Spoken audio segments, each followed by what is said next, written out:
Viewers আপনারা যে ভিডিওটা দেখতে পাচ্ছেন, এখানে একটা লোক আখের রস সে আমাদের দেওয়ার জন্য ভাঙাইতেছে আখের রসটা, কিন্তু এর ভিতরে অনেক বড় একটা দুর্ঘটনা ঘটে গেছে। আপনারা একটু পরে দেখতে পারবেন, অনেক বড় একটা দুর্ঘটনা। যাই হোক, আপনারা যেখানে চলাচল করেন সাবধানে চলাচল করবেন। আপনারা এখন দেখুন এই মেশিনটা কিভাবে নড়ে ওঠে। আপনারা একটু দেখতে থাকুন ধৈর্য ধরে। আমি আপনাদের পুরো ভিডিওটা আস্তে আস্তে দেখাবো এখান থেকে। লোকটা বুঝতে পারতেছে না যে এখানে কি বড় একটা দুর্ঘটনা ঘটবে। আমরা খাওয়ার জন্য প্রস্তুতি নিচ্ছিলাম, তখনই এই দুর্ঘটনা। এই যে আপনারা দেখতে পাচ্ছেন যে পুরো মেশিনটা কেঁপে উঠেছে দেখেন, এবং যে লোকটা সেও দৌড়ে পালায় চলে গেছে। দেখেন ওখান থেকে ওইটা একটা জিনিস ওখান থেকে ভেঙে গেছে। আমি এটা নামটা বলতে পারবো না, তো আমি আপনাদেরকে কাছে যে আস্তে আস্তে দেখাই দিয়েছি পুরো ঘটনাটা।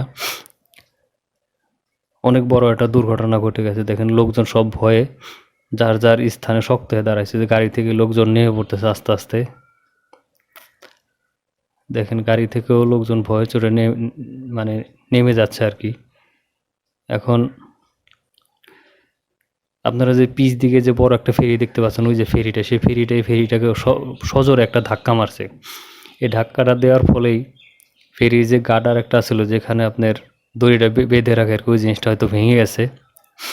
ওই জিনিসটা ভেঙে যাওয়ার ফলে এই বড় একটা দুর্ঘটনা। আমরা পিছনে ছিলাম আখের রস খাওয়ার জন্য, কিন্তু আমি ভিডিওটা করতেছিলাম, কিন্তু হঠাৎ করে এমন জোরে একটা ঝাঁকি লাগলো। আমি আসলে আল্লাহর রহমতে শক্ত হয়ে দাঁড়িয়ে আছিলাম, নাহলে হঠাৎ করে পিচ দিকে পড়ে গেল, বড় একটা দুর্ঘটনা ঘটে যেতে পারতো।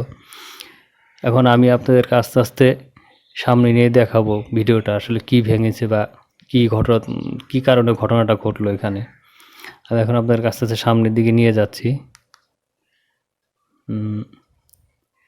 দেখেন লোকজন সবাই ভয়ের চোটে এখানে দাঁড়িয়েছে। ওই যে দেখতে পাচ্ছেন আপনারা দড়ি যে বেঁধে রাখে, সেই জিনিসটার নামটা যাক আমি বলতে পারতেছি না, কিন্তু ওই জিনিসটা টান লাগে ভেঙে গেছে। এতে করে অনেক বড় একটা দুর্ঘটনা ঘটে যেতে পারতো। আর অশেষ রহমতে আমি শুধু শক্ত হয়ে দাঁড়িয়েছিলাম, নাহলে হঠাৎ করে পিছ দিকে পড়ে গেলে অনেক বড় একটা দুর্ঘটনা ঘটতে পারতো। এবং যে আখের রস ভাঙাইতেছিল যে লোকটা, যাই হোক আপনারা দেখতে পাচ্ছেন কি ভেঙে গেছে। দেখেন ফেরিতে পিছ থেকে ফেরিটা এটাকে সজোরে একটা ধাক্কা দিয়েছে, ধাক্কা দেওয়ার ফলে এই বড় একটা দুর্ঘটনা ঘটে গেছে। দেখেন সম্ভবত ধাক্কা লাগার ফলে যে ফেরির ওখান থেকে একটা ফুটো হয়ে গেছে সম্ভবত, ওই যে পানি পড়তেছে আস্তে আস্তে ফেরি দিয়ে।